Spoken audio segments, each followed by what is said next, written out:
All right, so Brian Contos with us today. First, I want to let you know what's going on across the street.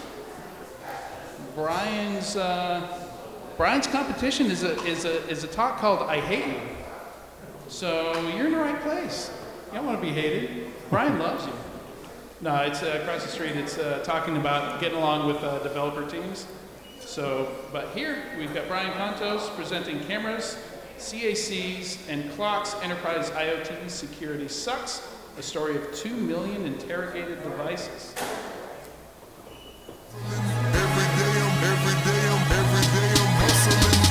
Hello, Knoxville. All right, never choose your walk-on music after you've been drinking all night. So we're past our HDMI problems. Let's go ahead and jump into this presentation. So a little bit about my background. So I've been in cybersecurity for about 25 years, 2 IPOs, 8 acquisitions, or my wife likes to say about 5 pounds per company. Little does she know it's actually closer to 10. Joke's on her. But started my career in cyber warfare with DISA down in Fort Huachuca, Arizona. From there, I said I want to get about as far away as I can, so I moved to Brazil. And then after that, I just started working with tech companies, building startups from then on till today. Currently the CISO with Phosphorus Cybersecurity. Sat on a couple boards, wrote a couple books. My last book I wrote was with the director of the NSA. That's focused on physical and logical security convergence, which is this whole idea, even though we wrote that a little while ago, about IoT and kind of merging that with cybersecurity and figuring out how they can enrich each other.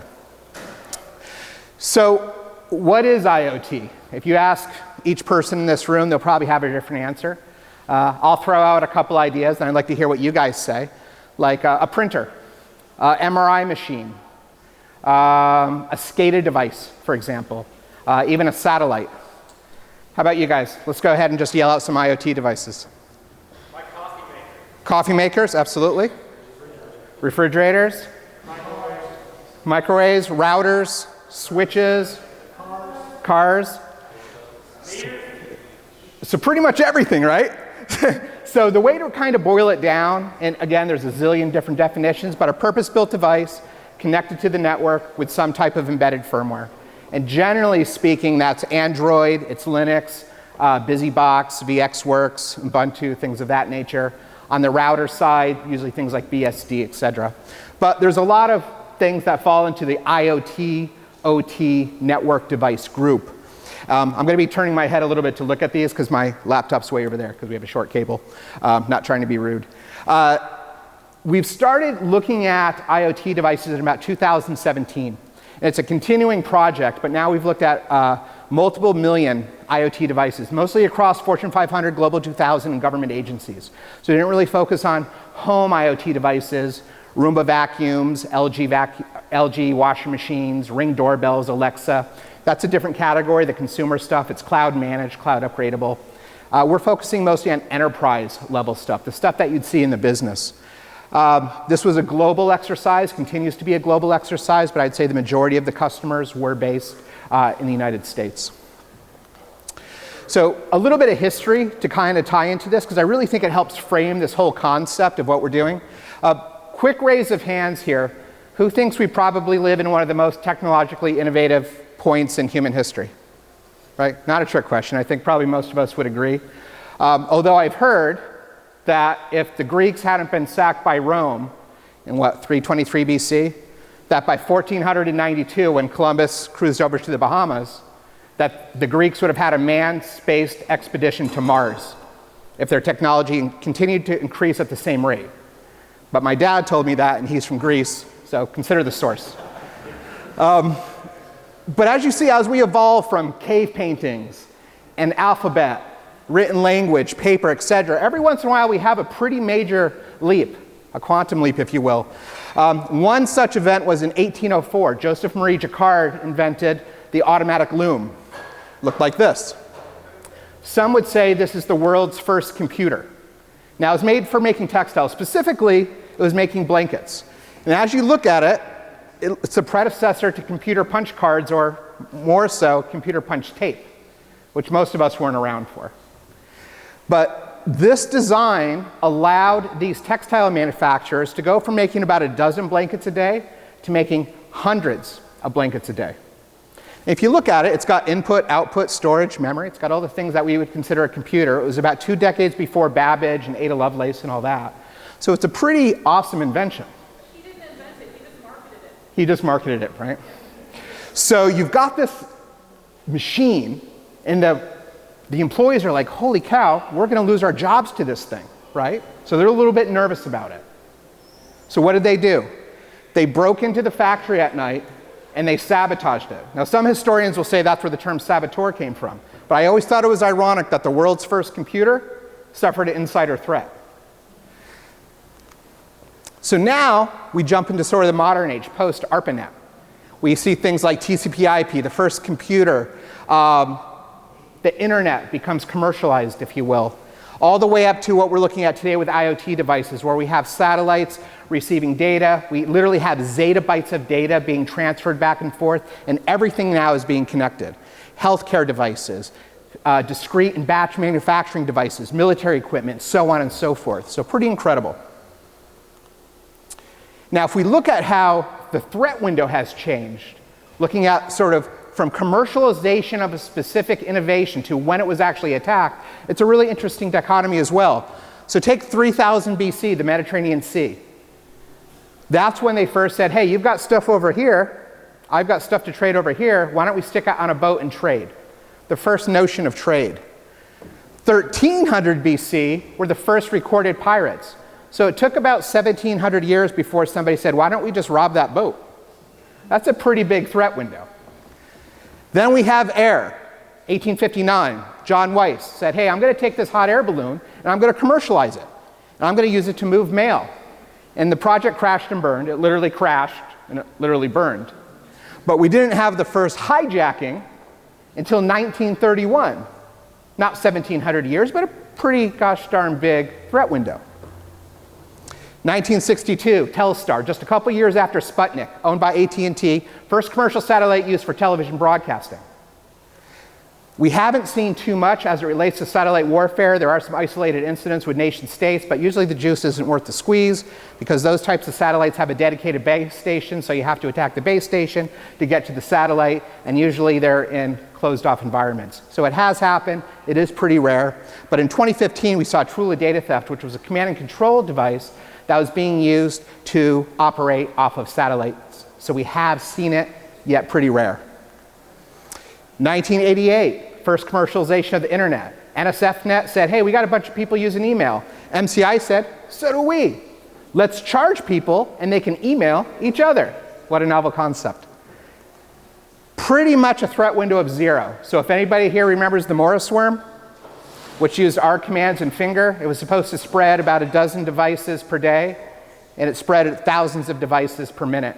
And pretty much any internet accessible device that was accessible was compromised before this. Later on, a paper was written at Berkeley called Warhol worms that said in the future the internet could be taken down in 15 minutes or less, which was based on Andy Warhol's statement in the future, everyone's going to be famous for 15 minutes.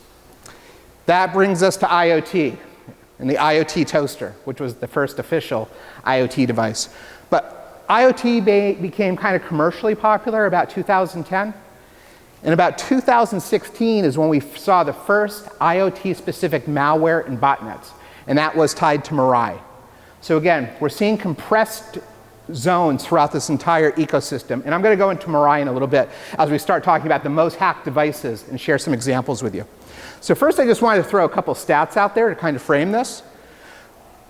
67% of the companies we talk to, again, Fortune 500, Global 2000s, government agencies, 67% have had a breach or attack related to IoT.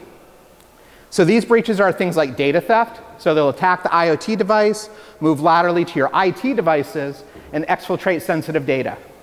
Emails, database information, file server information, stuff on people's laptops. An attack could be taking over devices and use it for cryptojacking. We see a lot of that. We actually had a customer that detected that they got compromised on their IoT devices. They had 10,000 security cameras. I'd love to say it was Splunk or some incident responder that caught it. Their power bill went up by 7,000%. So which is an anomaly. So if any of you have done any type of crypto mining, legally or illegally, you know it sucks a lot of power. But 67%, we don't have great stats on the people that don't know they've been attacked. So there's that. Security teams able to identify the majority of their IoT devices, 20%. Honestly, most companies don't even know what they've got. And then enterprises increasing IoT security spend. This one's positive. At least people get it. They're like, you know what? We have a lot of IoT devices. They're not secure. They're connected to our IT environment, and they're posing a massive risk. We better start putting some money into it. So that's a good thing. Who here has used Showdown? So here's a fun little take-home project. Type in something like voice over IP, security camera, printer, or UPS, and see what's connected.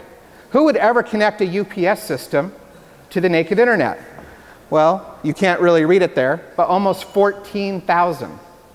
Why would a UPS be connected to the internet, let alone 14,000? And here's the fun fact. One of the most popular UPSs is APC. We have a running joke in the company that says if we ever find an APC system that doesn't have the default credential, APC, lowercase, you can Google it, I'm not sharing anything, we'll buy the other guy a steak dinner. We've eaten nothing but chicken since we started this. Almost every single APC system that's probably plugged into really critical devices has the default password, and 14,000 of them are internet accessible. If you could read the part here that said security camera, it's about 5 million.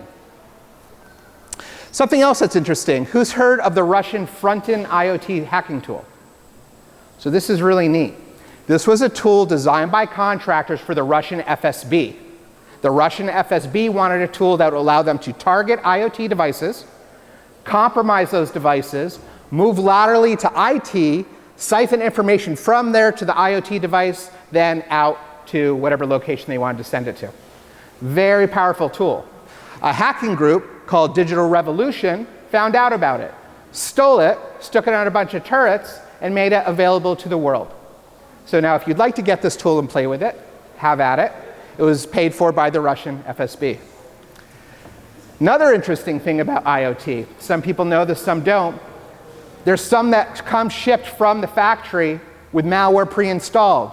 So many, in fact, that the US House of Representatives passed a bill that said these China-based firms, Huawei, ZTE, Hikvision, and a couple others, are completely banned in government agencies and government contractors.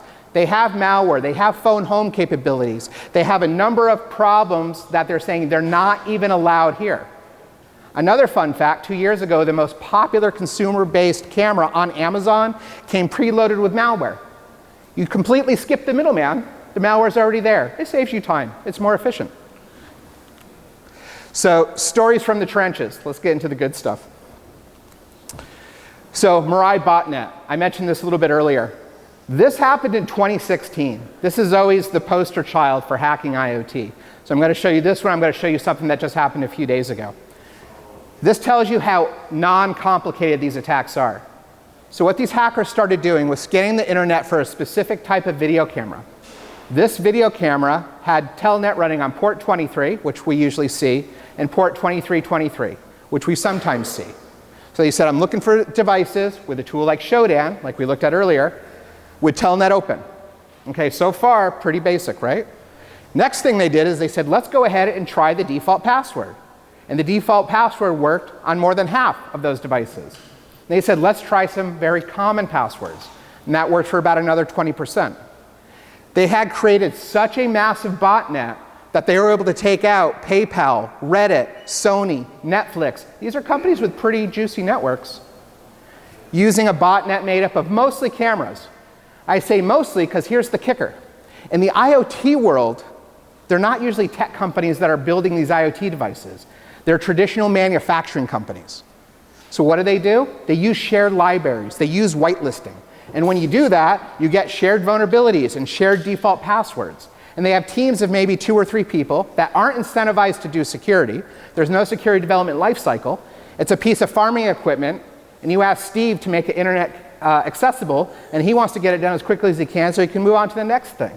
That's kind of what we see. Juxtaposed to like Alexa or something where they have 10,000 engineers focused on it, that has a higher level of security. So because of that white labeling, because of those shared libraries, it just wasn't this camera that the hackers found. That same code was on printers, voice over IP phones, desk set boxes, because they had those same shared libraries and white labeled systems in there. So it didn't become just cameras, it became cameras plus a whole lot more. What's even worse is because the half-life of firmware updating is so low on IoT devices, you'll find these IoT devices living with really old, like decade-old firmware. That some devices are not only still vulnerable to Mirai, they still have Mirai running on them. And nobody knows. The camera's still flickering. This other device is still detecting. So what do I need to pay attention for? So that's 2016, still relevant today. This just came out a couple days ago. This was released by Mandiant. It's called Quiet Exit. And this is really pretty interesting. So the attackers were targeting network devices, layer 2, layer 3 network devices, things like SAN arrays, load balancers, wireless access points, some switches, some routers, again, VSD systems. And they were also attacking IoT systems like voice over IP, video cameras, NTP clock systems, and some other things like gunshot detection devices that can actually detect if a shot was fired. They have them on a lot of college campuses, unfortunately. It can triangulate, say there's an active shooter. So they started targeting these devices. And those are mostly Linux and Android. So they said, we're going to compile this software, which is just drop bear SSH, client server, pretty well-known stuff. We're going to write it so it runs on these BSD devices and it runs on these IoT devices. Why'd they do that? Because no one's watching, because no one's digging into this stuff, no one's looking at the logs. And who's going to expect the switch or the wireless access point or the video camera could do anything malicious? It looks so safe. So they could hide out there. Essentially, these are a hide.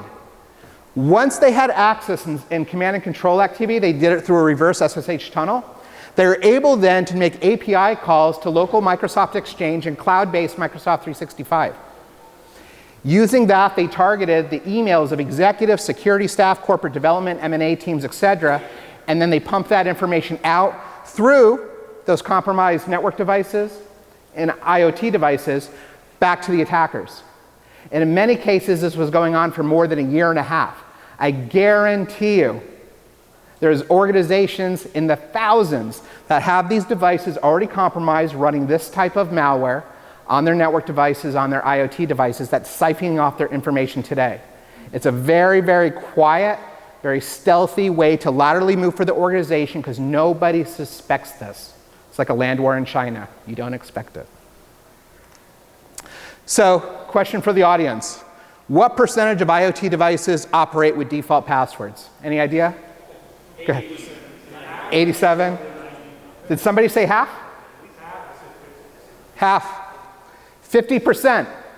And if I told you 50% of your IT devices were running default passwords, you'd probably be pretty concerned and leave the conference right now and go fix them. But we haven't thought about it that way previously. So 50%, 100% of the passwords on these IoT devices, network devices, and OT are out of policy. They're not rotated every 90 days.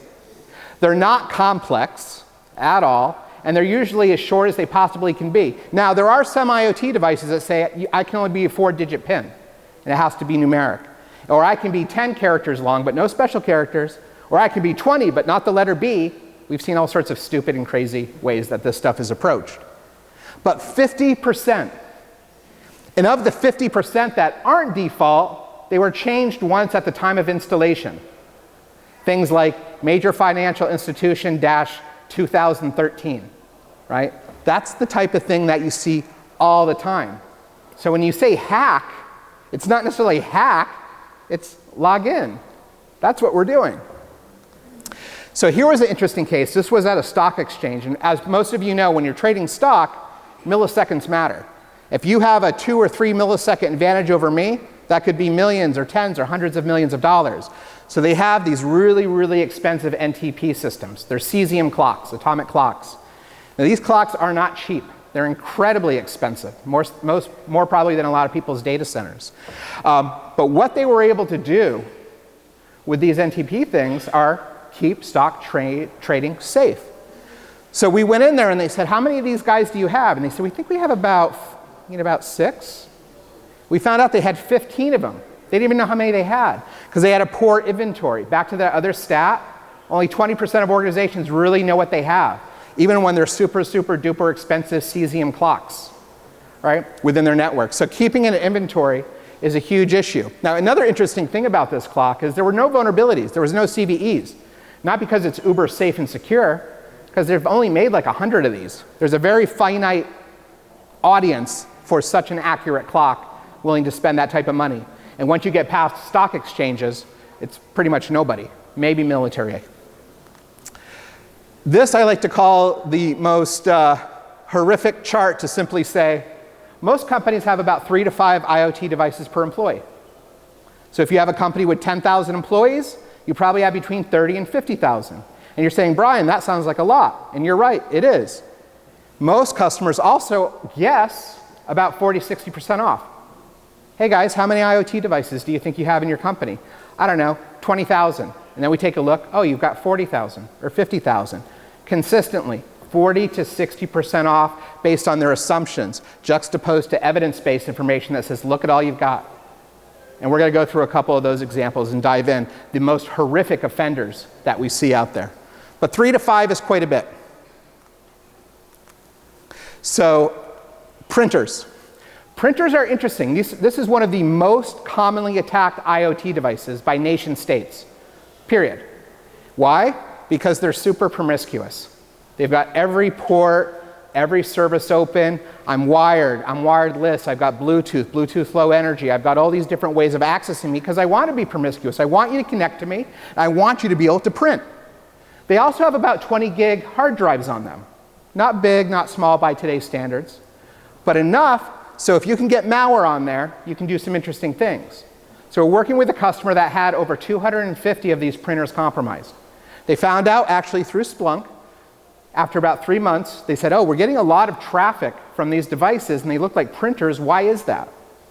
So the attackers had compromised the printers. It looks like they actually got in through a phishing to somebody else's email, then looked through printers so they could, again, attack and hide, like we saw in Quiet Exit.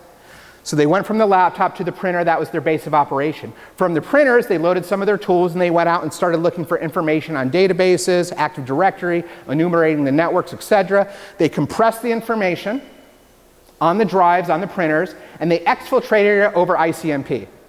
Has anybody here ever done data exfiltration over ICMP? A couple people. It sucks. You have to break it into the smallest little bites. It's like saying, here's a bag of rice. I want you to take each grain and slice it about 50 times and then slowly put it in this bowl. That's what it's like. But if you automate it, it's okay. And it goes under the radar because everybody says, oh, it's just a ping. It's ICMP echo request 3. It couldn't be bad.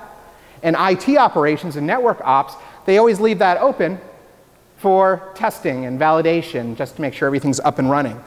So they were exfiltrating data. And the biggest problem was the firmware that was running on these printers, in some cases, were older than some of the employees at this company. So, which brings me to this question. What percentage of IoT devices operate with not old firmware, but end-of-life firmware? Any ideas? End-of-life firmware. Any ideas? 70? 60? Pretty close. 26%. 26% of the firmware is so old it's no longer supported. And oddly enough, a lot of IoT vendors too are kind of, they come on the scene, after a few years they go out of business, they're not even around anymore. So you can't even get the firmware. But what's worse than the 26%, albeit really bad, is that the remaining 74, the average age is 6 years. Again, we talked about the Miral Botnet, and the reason it was so effective because the half-life on firmware patching sucks. Nobody does it because it's manual. Who's going to manually go through 3 to 5 IoT devices per employee, 30 to 50,000 devices per 10,000 employee company, and manually change the firmware where you got to stick a paper clip in there and stand on one foot and hop around, right? It just doesn't work. In the old days, it didn't work. We're going to talk about some tools that will help. This was an interesting one because this one actually impacted a Microsoft Azure customer. So this was all about vulnerabilities. These firmwares aren't just old, and if they did change the default password so you can't simply log on, there's so many CVEs, especially level 8s, 9s, and 10s, our favorite, CVSS scores of 10s, that they can compromise them. Compound that by the fact that they always seem to love running clear text protocols. Not just Telnet and FTP, but like TFTP from like the 90s, right? And all sorts of old stuff goes back to the white labeling, and it goes back to the shared libraries when you've got developers that can't write hello world without a library. So you end up in this situation where you have highly vulnerable systems. They were able to compromise enough devices where their aggregate processing and bandwidth was rivaling that of Amazon and Google with just a bunch of IoT devices. And they took down customers with a DDoS attack in Microsoft Azure. When it comes to CVSS scores, I mentioned the numbers. 50% of devices have a level 8, and another 18 have 9s and 10s. For those of you who aren't familiar with the scoring system, it's 1 to 10, 10's the worst. 10 means, with hardly any effort at all, with remote access, I can get administrative access to that device with very minimal skill. If you know how to like type an IP address, that's kind of all you really need to know. So what I like to equate this to, IoT security today was like IT security in about 1995. Did anybody here work in security in the 90s, the mid-90s? Nobody, so 2 people. So we're the only 2 old people here. So that was the days of Windows NT 3.51. That's when hackers came out. You're going to see that later today. It was an interesting time because we didn't know where all our IT devices were. We had really crappy credential management. Patching was sporadic at best. And I'll tell you about some of my early projects I worked on back then. Some of you might recognize this US robotics modem. That was the bee's knees back in the day. If you had that modem, you were the cool kids. But I was on this project with DISA called the UMAP, Unauthorized Moment Abatement Project, which was a really fancy way of saying, hey, Brian, you're the new guy. Why don't you run around and find all the modems out in the environment and see if they're being used, and if they're not, stick them in a box.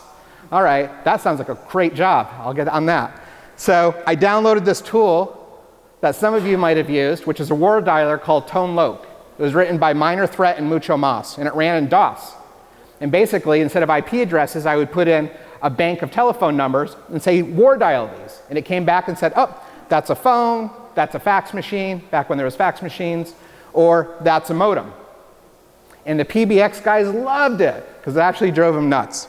And then I would go around to people and say, physically, face to face, hey, Steve, do you need this modem? No, I don't. Well, I put it in a box. Hey, Bob, do you need this modem? Yeah, the vendor needs that for out-of-band access. And that was how I spent some of the 90s. Then I found this tool called Satan, Security Administrator Tool for Analyzing Networks, written by Dan Farmer. It's how I learned how to write Perl, which for about a decade was a cool skill, now not so much. So I ran that on my Sun Spark 1 Plus pizza box that I had running Solaris, I think Solaris 2.5 or something at the time.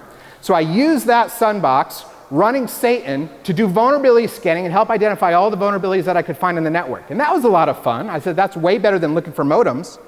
Then they say, we need to install a firewall. I say, what's a firewall? Kind of figured out what it is. So it was on 3.5-inch floppies. We had Checkpoint Firewall, which we loaded on this device.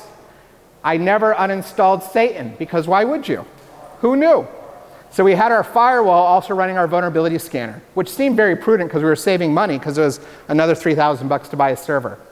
So that kind of frames what the 90s was like for security. And it's exactly where IoT security is today. It really, really sucks. So this is the fun part. These are the biggest offenders. These are the devices that time in, every single time we go into an organization, they are just utterly messed up. So, KVM switches, keyboard, video, mouse. Most of you know you've got a switch in your rack. Instead of having 5 monitors, 5 keyboards, 5 mice, you've got one of these. You can access all the other devices. Most of these that we come across are running Ubuntu Linux version 10 from 2010. We're on version roughly 22 right now. So you've got all this endpoint security and encryption and application security and multi-factor authentication and network security and all these things and identity management, but the KVM switch has 10-year-old or more software running on it, just filled with vulnerabilities and easy to compromise so you can access all the systems connected to them. Why? Because a lot of people don't even know those devices are little Linux servers that you can connect to. Next one, just as bad, I would say even worse, lights out management. So this little guy, well, these are your Ethernet connections. While this looks like an Ethernet connection, it's not. It's your lights out management port. Same idea, except the fact that this is actually built into the server. So this here is a little Linux server running on your big server, whatever that happens to be. So by connecting to that, you don't just have the ability to log in, change network settings. You can launch a virtual shell, a virtual terminal. You can upload software or malware. And today, there's specific malware designed to target this. Because once you get in, again, it doesn't matter your application security, your data security, encryption, whatever. I have direct access to these. You might have heard terms like HP has ILO, and Dell has iDRAC, and Supermicro has IPMI. These are all different names for the same thing. They're all Linux servers, and they're almost always vulnerable and never upgraded. So a great way to get access. Racks and cabinets. No one thinks about this stuff. They've got UPS systems in there, and we already talked about how secure those are, APC. They've got cable management. They've got cooling systems. They've got tamper protection. A lot of IoT devices in there. And the reason they're not upgraded is because all the servers that sit in them, they have to be rebooted when this thing has its firmware upgraded, and it has to be rebooted. So when you schedule downtime to update that database, that web server, that critical device, you don't think about doing the same thing to the rack. Again, like KVM and like lights out, gives you direct access. Physical systems. This is a really interesting one because in the world of IoT, it's not just attack on the IoT device and the lateral movement to cyber, but it can have impact on the physical world. I can take a security camera and turn it around and spy on you with both audio and video. I can unlock your doors. I can shut down your power. And when it comes to batch and discrete manufacturing, industrial devices, OT, when it comes to military grade devices, Internet of Battlefield things, it can be far, far more destructive. But we were working with a financial services customer, and we showed them remotely how we were able to gain access, not hacking, just gain access to these devices, and open and close at random 6,400 doors, including the front door, the door to the data centers, and everything in between. Nortec Security, who makes a lot of these physical access devices, were well known for shipping out devices preloaded with vulnerabilities with CVSS scores of 9.8 and 10 out of 10, which again is remote full administrative access over these devices. Huge, huge hole. Who cares about the cybersecurity stuff if you can just get in through this stuff and then go steal the server? We talked about printers. I'm not going to belabor that too much except to say in 2019 at Black Hat, there was a discussion where they said, here's 10,000 different printers, versions, and types that came with critical level 10 out of 10 pre-installed. Again, they're super promiscuous. They're multi-vector access, Bluetooth low energy, all these ways of getting access. And state-sponsored attackers love it. Most of the stuff we see out of Russia, most of the stuff out of China, and other nation states are going after this. 1, they're insecure. 2, everyone's got them. And 3, nobody suspects them. This is an interesting one as well. Voice over IP phones and video conferencing systems. There's a voice over IP phone that's extremely popular and ships with SSH access, undocumented in the manual, with default credentials. And a lot of the vendors that packaged up because of white labeling and shared libraries didn't even know it's running SSH. Could you imagine shipping out a piece of equipment and you don't even know you have port 22 open, or that nobody even bothered to do maybe a port scan of the device and see what's active? Crazy, right? We went to one location, they had 31,000 phones. And I don't know if this is good news or bad news, but only 700 of them had critical CVEs. It only takes one, but they had 700. Okay, so audience participation. I've just mentioned a bunch of devices. There's one device type I didn't mention in that group, which is the biggest offender, biggest IoT offender. Who said cameras? Yep, absolutely right. Security cameras. The biggest. Security cameras suck the most. So here's the thing about security cameras. A lot of organizations we go into just don't have hundreds or even thousands, but sometimes tens of thousands.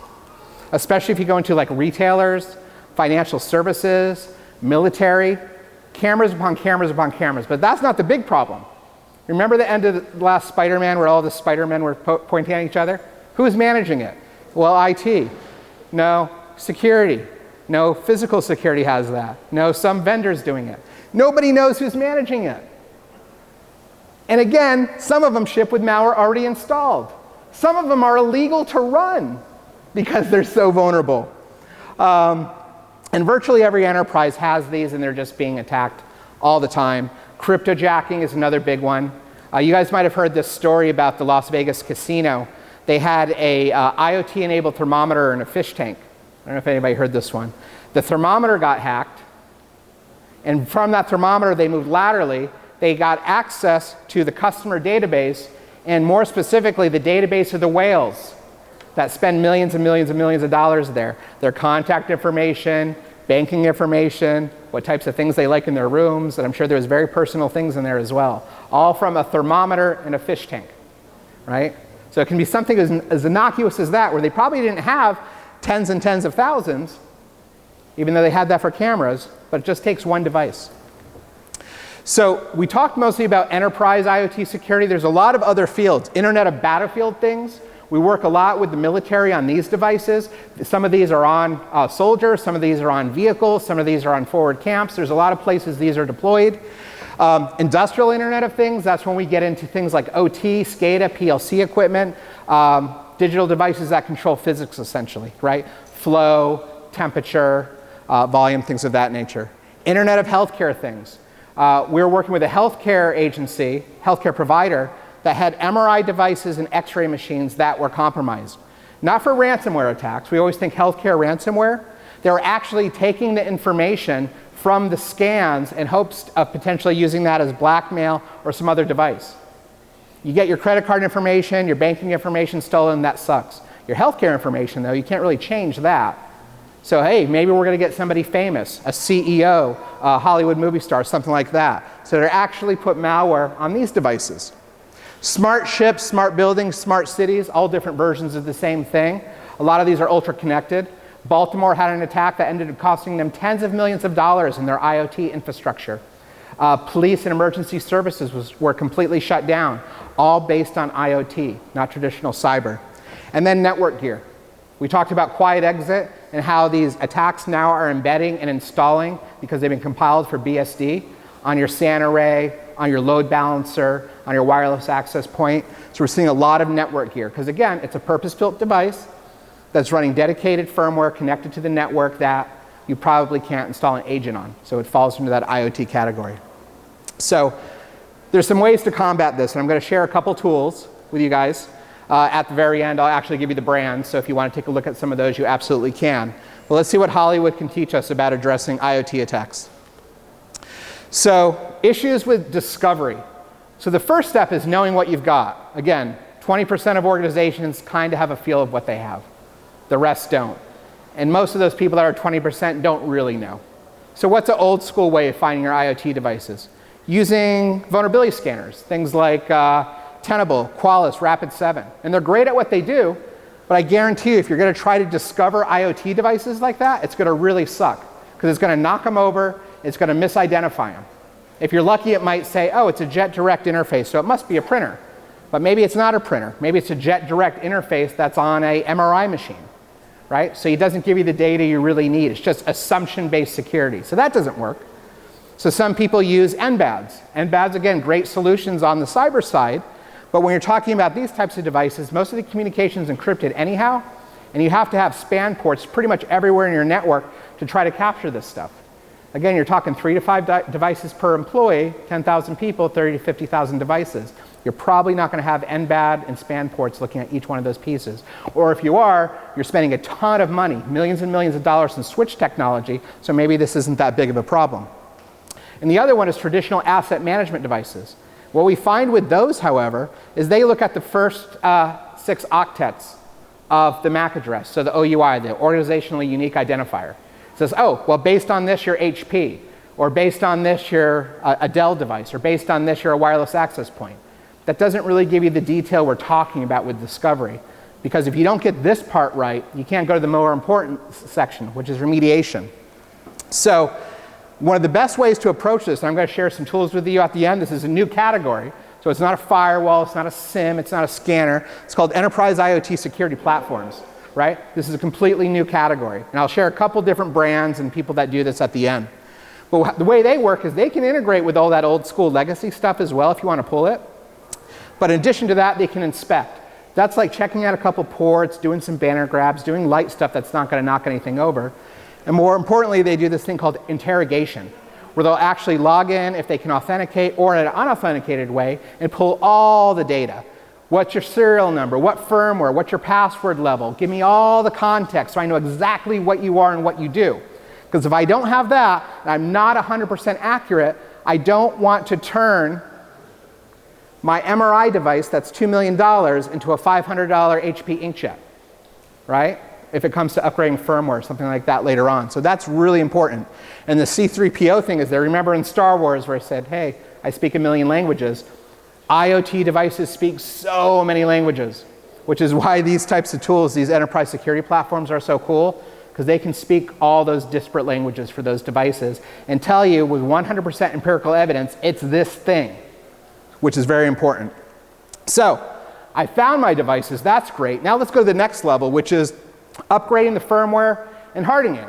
There's no way to do this manually. You can't update all your firmware manually. You'd have to have a dedicated team of people running around upgrading firmware all day, which would be the worst job ever, right? So you're not going to do that. Some people say, well, I'll just stick it all behind VLANs. So that used to be the way people approached this years ago. We can't fix it, so we'll put it on a dedicated VLAN.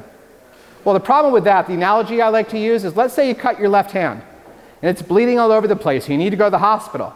But you don't go to the hospital. You stick a sandwich bag on it, and you wrap it up with duct tape. Well, now you got a bloody hand in a bag, and it's not getting blood on your right hand, but you still have a hand that's probably going to die and fall off on your left hand. Probably not good medical practice. All it does on a VLAN is you're saying, I'm taking that thing with the default password, the end-of-life firmware, all the vulnerabilities, and I'm going to stick it over here and hope it doesn't do anything bad. And to do that at scale, it's almost impossible. So that's the best we had years ago. Doesn't really work today. So another way to address this is with these tools, these security platforms, so you can actually get away from assumption-based and say, hey, I want to actually know exactly what this is down to the firmware level. So now that I can actually upgrade the firmware, and this is where it gets really cool. If a device is upgradable over the network, you can upgrade it with these solutions. And you can't just upgrade it, but you can also downgrade the firmware. So let's talk about upgrade, for example, first. So for example, if I'm on version 5 and I want to get to version 8, you need to know that this you have to follow the path of 5, 6, 7, 8, or this device you can jump right from 5 to 8. That's why discovery is so important, so you can empirically say, based on evidence, this is the firmware, this is the device. Again, you don't want to turn an MRI machine into a printer. But you also might want to downgrade. You're on version 5 and it's got a log4j, and everyone right now is scanning the internet for log4j. And the vendor says, I know it, but I'm not going to have a release out for 3 months because I only have 2 developers working on this thing. So I can backcall that to an older version if I need to, without having to go stick a paper clip in something or some other esoteric way of doing this. You can use these devices to upgrade and downgrade. Also hardening, something we've been doing on IT forever. Cut off my clear text protocols. No telnet, no FTP, everything is over HTTPS and SSH. Okay. Also, no Bluetooth low energy, no Bluetooth, and only wired, no wireless Ethernet. And you can push these out devices, you can push this out across the range. It makes this scalable. Now when you say I have 10,000 cameras I need to upgrade, you can actually upgrade 10,000 cameras with a click instead of walking out with paper clips and trying to do it, which means it never gets done. It makes this problem tenable. You can actually manage it now instead of just, hoping and praying. What I had one customer tell me, he goes, when it comes to IoT, we did enough to survive, but we didn't do enough to matter. We're absolutely not doing our diligence as a security team by ignoring this. We don't matter. Next thing is credentials and certs, right? Just like firmware, you're not going to manually go change the passwords or check the certificates on all these devices. There's a lot of great tools out there like PAM tools. There's CyberArk, HashiCorp Vault, Thycotic, all these solutions. They're great for storing passwords, but they don't speak all the IoT languages. But they can speak to an enterprise IoT security platform, which in turn can speak to the IoT devices, the OT devices, the network gear. And now you're not only managing firmware, but you're also managing passwords and you're managing certificates as well.